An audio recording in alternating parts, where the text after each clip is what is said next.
This podcast is sponsored by BetterHelp. After experiencing trauma, I went to therapy, and my therapist guided me through a difficult time in my life. They helped me understand what was happening and provided me with tools to cope and find my own strength and resilience. Their experience and compassion were invaluable and enabled me to rebuild my life and move forward. I strongly believe in the power of therapy to help people through difficult times. BetterHelp connects you with a licensed therapist who is trained to listen and give you helpful, unbiased advice. First, you go to their site.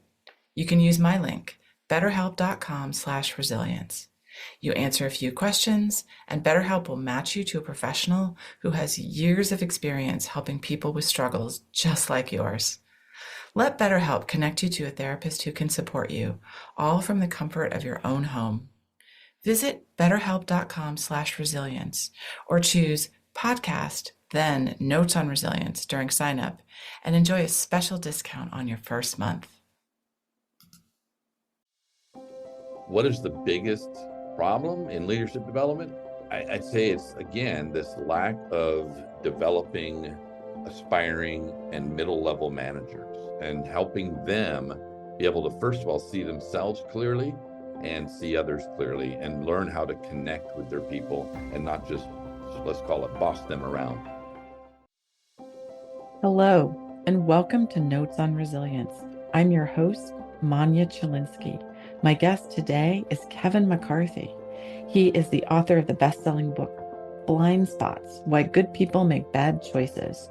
And he and his team empower leaders to uncover their blind spots, harness their innate talent, and drive peak performance through enhanced self-awareness and emotional intelligence. And that's what he and I talked about: compassion, self-awareness, emotional intelligence, and why it's important to recognize that you have blind spots and how to work around them. You're really going to enjoy this episode. Kevin, I'm so excited to talk to you today. Thank you for being here. Thank you, Manya. I'm pleased to be here as well. The first question I start with everyone this year is, what is the one thing you've done in any area of your life that you never thought you would do? That's a loaded question. Are you ready for the answer? I'm ready. I spent 33 months in a federal prison for a crime I didn't knowingly commit. Okay. Never thought that would happen. Yes, I hope that you hadn't planned on spending time in a federal prison. And that is the story that I want to get into because it really ties into who you are today and the work that you're doing with leaders today. So are you willing to share a little bit about your story? Yeah, absolutely. And all the details are in my best-selling book, Blind Spots: Why Good People Make Bad Choices, available on Amazon. So I won't go into a lot of the details, but high level is I was at the pinnacle of my career. I had sold a company, became a president of a publicly held company that purchased my company, and thought I was on top of the world. So everything I had worked for, all of my entrepreneurial life, had come to a culmination in that moment. And then of course, you probably remember the dot-com bubble burst back in 2000. And so here I am, having gained it all and then quickly lost it all because most of my stock was restricted due to being an insider now on the company. And I'm sitting at a coffee table in the Northwest with a buddy of mine from church, and he told me about an investment opportunity. And I pretty much, know that there's a lot of scams out there, but he was a good friend from my church, and I trusted him. And long story short, I pursued the opportunity. I met with the treasurer of the company, asked a lot of astute questions, felt comfortable enough to write a check and become an investor, thinking that company was going to go public very soon, and that would probably set me back up on my feet. It wasn't too long before I was an investor, becoming now a consultant for the company. The CEO of that company apparently heard about my business development background. He asked through the daisy chain, my buddy got a hold of me and said, "Hey, Lawrence wants to talk to you about doing some consulting work temporarily." Long story short, again, flash forward, I took a 30-day consulting contract with this company that I'm an investor in, thinking it's going to go public. That 30 days turned into 15 months working as a contractor, and never once saw prison coming because I had blind spots. Well, thank you for sharing that. It's so impressive that you've taken that experience and you've got your book and you've got your work and you're helping people understand their own blind spots. And that aligns with the kind of work I think about and do about, because we're talking about self-awareness and emotional intelligence and leadership development. So, as we get started, I'd love to hear just your thoughts on compassion and how that fits in, compassion in the leadership role and how that fits in with the work that you do. Absolutely. And before I touch on that, let me just put a capstone on the story so we don't leave the listeners hanging. First of all, I want everybody to know that I was guilty. I just didn't know I was guilty. I didn't know I was helping my boss commit a crime. So after I became aware, talking about self-awareness, situationally aware that my attorney explained how I was an unwitting accomplice, I accepted that fact and I ended up taking my plea bargain. And the CEO of the company ended up with a 20-year plea bargain and spent 16 and a half years behind or in prison as a result of his fraud, basically. Turned out it was the largest fraud in the history of the state of Washington. And according to the FBI agents I spoke with, they said that my boss was the most cunning con man that they had encountered in the history of the Seattle office of the FBI. He took over $93 million from 5,000 investors over 7 years. And I came in as a contractor in the last year of that 7-year period. So that's it kind of puts a capstone. Again, the rest of the story, even the smoking gun is in the book. I've got nothing to hide. So it's all, I open it up and try to demonstrate transparency and vulnerability, even in my keynote audiences that I spend time with. So back to leadership, compassion, self-awareness. The one thing that I explain and say even oftentimes to my audiences, whether it's training workshops or keynotes, is my story is your story, just different, right? We all have a story. And that's the thing we have to remember when we are working with people in the workplace, when we are leading teams, is we have to remember everybody has a story. And so we see the world the way we see it based on our story. And we have to sort of juxtapose that viewpoint and do what's called perspective taking. We have to really try to understand where somebody else is coming from and how they're seeing the world so that we can have more compassion and patience and empathy. And the list goes on, right? Yes. It can be so difficult to put ourselves in someone else's shoes, even for someone who is actively wanting to do that. It we all come from such different perspectives and we all have such different stories. Sometimes it can be really difficult. How do you help leaders get to that point where they can at least be trying to put themselves in someone else's shoes? So I take a perspective here, Manya, that we're all good people with good intentions. Of course, maybe not the psychopaths and sociopaths, but that's a different story, right? But if you think of that perspective, then we have leaders with good intentions, like you said, even that they want to do well, they want to be compassionate, they want to understand the other person's perspective, but we have a lot of barriers, what I call blind spots, that come against us and that hinder us from doing that. Blind spots is sort of an overarching term that encompasses unconscious bias, thinking errors, and limiting beliefs. And so the biggest challenge we have in the organizational world, okay, whether it's corporate, public, doesn't matter, is we take subject matter experts or independent contributors who are doing really, really good work. And we go, oh, well, we should probably promote them into leadership. Let's make them supervisors, then managers, and then senior leaders, and the list goes on, right? And we forget that while they're great at their job and they may be very loyal to the company, we bring these blind spots into that equation and we don't help them learn the people skills, starting with themselves, so that they can lead effectively. And I think as we're thinking about blind spots, when we're moving people from being an individual contributor and a subject matter expert into leadership, we're putting them in a spot where we're adding to their blind spots, it feels like. Because we've talked about this in so many other podcast episodes, how we take people who are excellent at their jobs and give them this new job, often without any of the underpinnings to support them. Absolutely. In fact, I think part of the problem is we being organizational leadership is we give them the skill training that they need, but we forget there's a whole other element that's super important. In fact, according to all the Gallup studies, it's probably the most important, which is giving them, again, the people skills to lead effectively. And when I talk in terms of people skills, I don't just mean, good communication. That's a big part of it. But we have to start with being a little bit more introspective. And nobody wants to really go there. In other words, it's like there's this weird mindset shift that takes place in many SMEs, subject matter experts, and independent contributors that get into their first level of management or leadership.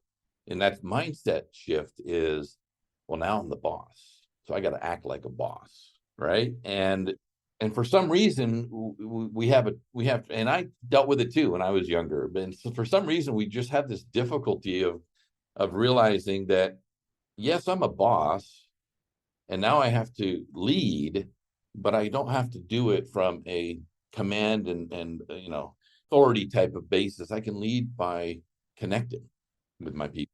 I have been thinking a lot about this topic of, and we expect adults, we're talking about adults here in this work world, to just sort of understand the people side of almost everything. We will train on the subject matter, we will train on the tasks, and somehow we just expect that everybody knows how to do all the rest. And I find that fascinating. And I had one guest talks about that we're going all the way back to your childhood in terms of things that you've learned or not learned how to do. But if we're thinking about how do we develop leaders, what are the things we need to be thinking about in formal leadership training like MBA programs to the kinds of training we give to these individual contributors when we promote them to become managers? Well, again, I think it goes back to whether it's an MBA program or an internal leadership development, track or whatever it is. We spend a lot of focus on the hows, on the processes, on this leadership styles, so to speak. And we just don't spend enough time on developing the person and helping them become a better version of them, and then helping them understand the different types of people that they will be leading, right? So, which is, so in 2016, I, with some smart people, developed the blind spot assessment for that very reason, is to, as a tool to demonstrate to my audiences how we are all wired very differently. And yet there's not one good or one bad temperament. It's just, that's who we are. But we need to understand that. So we first need to understand ourselves. Then we need to understand others. Right. All of those are can be a lot of work depending on who the person is that we're talking about. Well, sure. And it can be scary. It can be scary to look in the proverbial mirror, which is what very first thing I had to do when I got into the federal prison camp, which, by the way, is the lowest level of security in the federal system. There's no bars on the windows, no locks on the doors, dormitory style living, right? But I had to spend time and reflect and go, I feel like I'm smarter than the average bear. How did I not know my boss was committing a crime? And then the questions of what's wrong with me? It's how am I so broken? I didn't see this. And so I had to face the reality that something was amiss in my thinking processes. And that's a scary thing for a lot of us because of our insecurities, or because we want to see ourselves as better than we are. And it doesn't mean we're bad. We all have room for improvement. And I had to come to that realization that, hey, it's okay. I missed some things. And now I understand better how to process that, how to think about things, how to challenge, events or situations, right? Yes. And I love that you're working to help people figure that out without having to stand in the dormitory of the federal prison camp, right? You're hoping to help people before it gets to that point. Right. As we were talking about leadership development, it occurred to me that there's a major blind spot in how we think about how to develop leaders.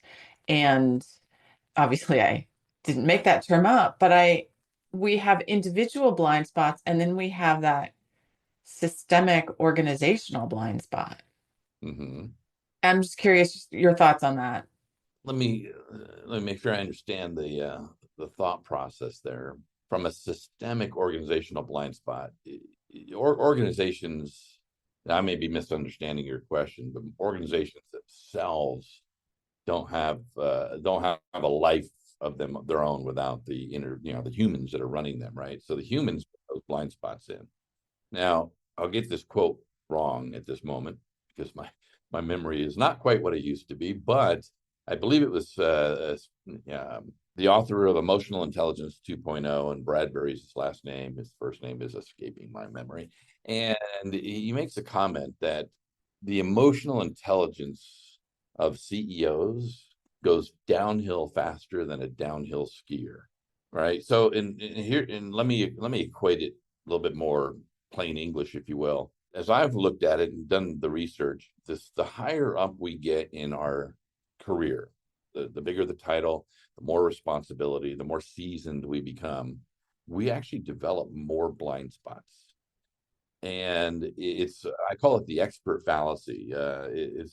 It's because it's almost to the degree that I've been there, done that, seen it all. Nothing surprises. The statements, even though we don't say the statements necessarily, there's that underpinning mindset. And so if you're thinking in terms of organizational blind spots, it may just simply be because the organization is led by a lot of leaders at the senior level, the executive level, who again didn't get the people skills training and the self-awareness and emotional intelligence training early in their career. So they just carried what they know how to do best to the top, and it got them there. So they think it's okay for everybody to stay on that course. Okay, I see what you're saying. You don't know what you don't know. And I personally feel that I'm of two minds when I learn something important, some important fact that I just never realized about myself. On one hand, I'm glad that I learned it, and okay, now I'm moving forward. I've got this new information. And on the other hand, there's a piece of me that thinks, how come I couldn't have figured this out 6 months, 6 years, 60, or not quite 60 years ago? I get so frustrated. So, what do you think is the greatest failure of our leadership development programs in this regard? If I can draw on nearly 80 years of Gallup research amongst Korn Ferry and other research organizations out there, Gallup had a great quote, and I think it was a book called It's the Manager." And again, I'll get it slightly wrong here, but it basically boils down to, they said, of over 80 years of research, the most startling fact that they have uncovered is that in team engagement is 70%, I should say, of team engagement is directly attributed to the manager, right? So what is the biggest problem in leadership development? I'd say it's, again, this lack of developing aspiring and middle level managers and helping them be able to, first of all, see themselves clearly and see others clearly and learn how to connect with their people and not just, let's call it, boss them around, if you will.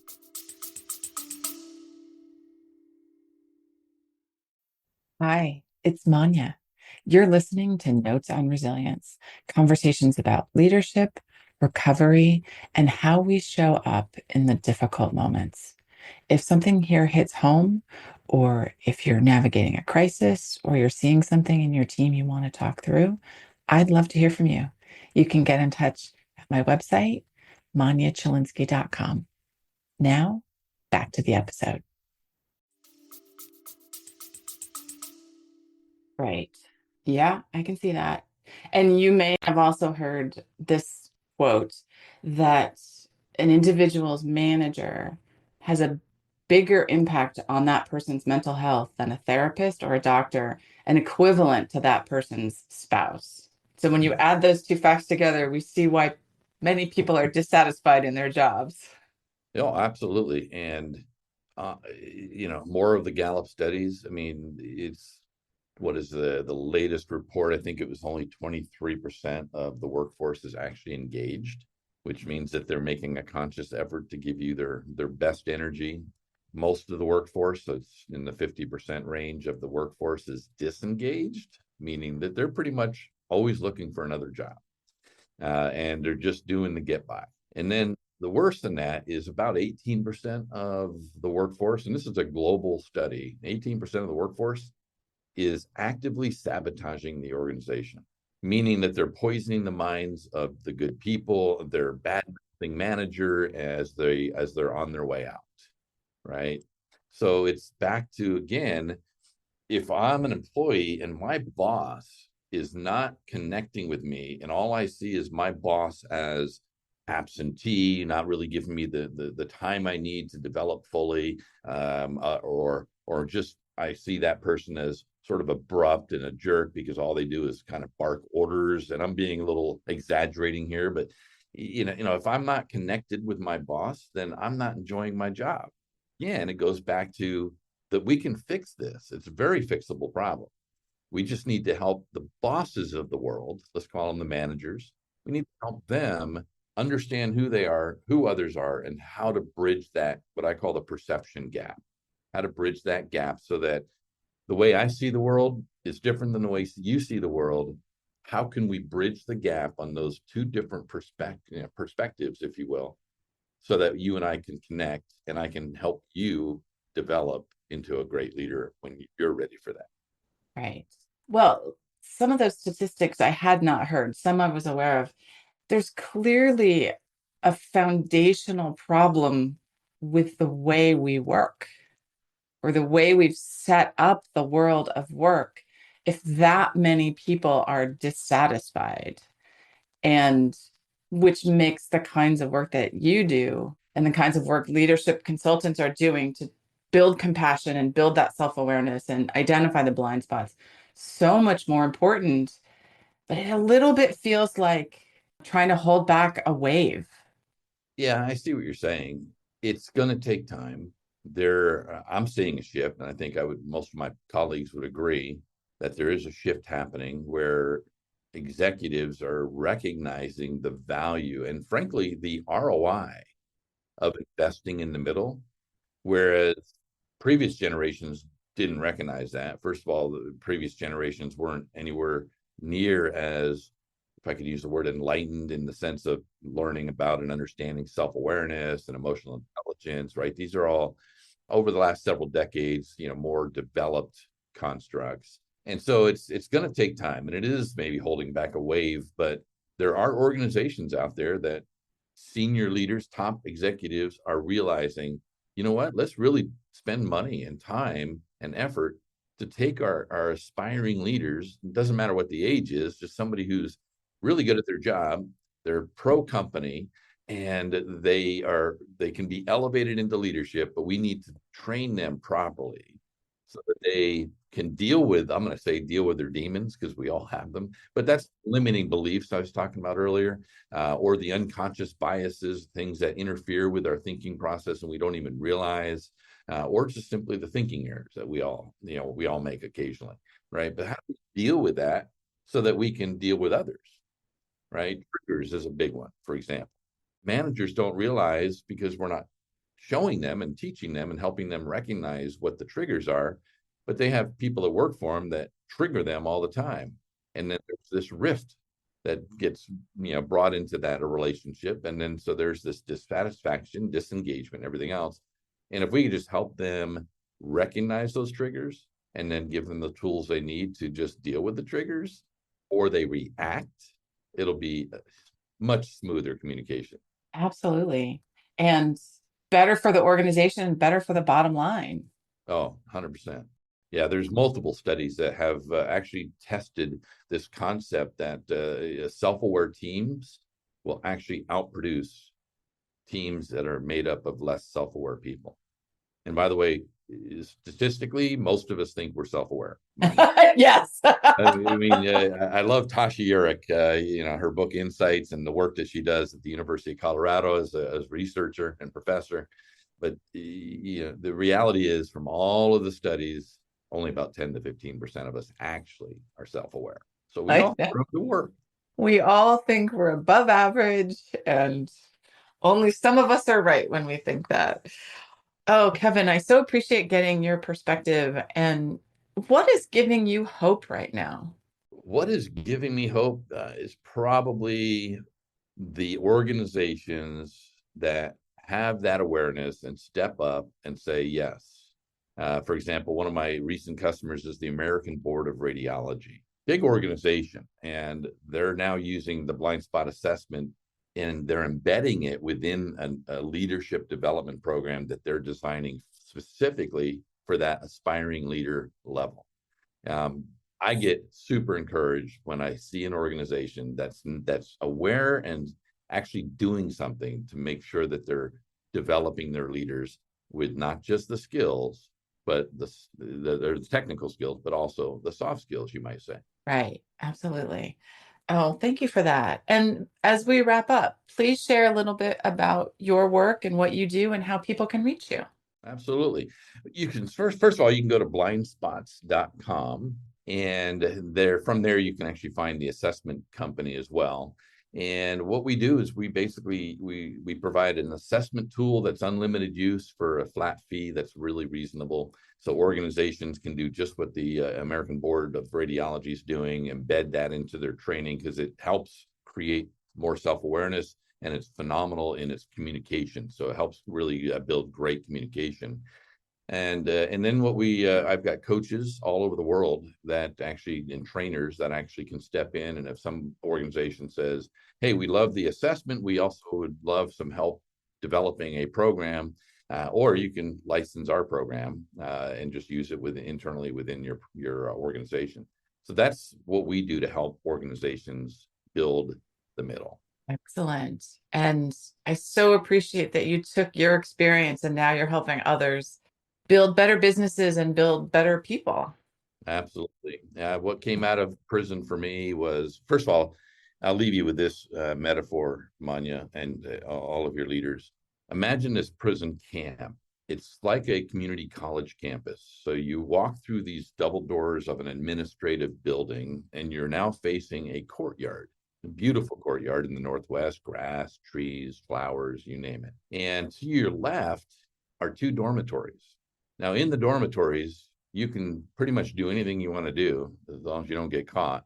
You can gamble. You can, people were making pruno, which is like fermented fruit, turning it into alcohol. All kinds of silliness and craziness. You could stay up all night and watch TV if you want in the TV rooms. You can stay up all night and play pool. You can stay up all night and read fiction books. So it's like there's no limits. So basically, you can be the same person on the inside that you were on the outside.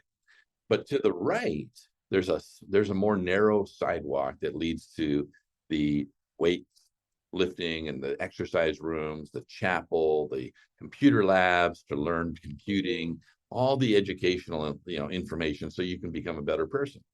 The sad thing is what I've observed is most of the men would take the wide sidewalk to the left so that they can be the same person they were on the outside, on the inside. Very few chose the narrow path to become a better version of them. So I challenge every listener to choose the narrow path and decide to proactively become a better version of yourself. I think we can all be better. We can all learn to think better, be better, and do better. That's the perfect way to end. Kevin, thank you so much. And to our listeners, thank you for listening to Notes on Resilience, and we will see you next time. Thank you, Manya. Thanks for having me as a guest today.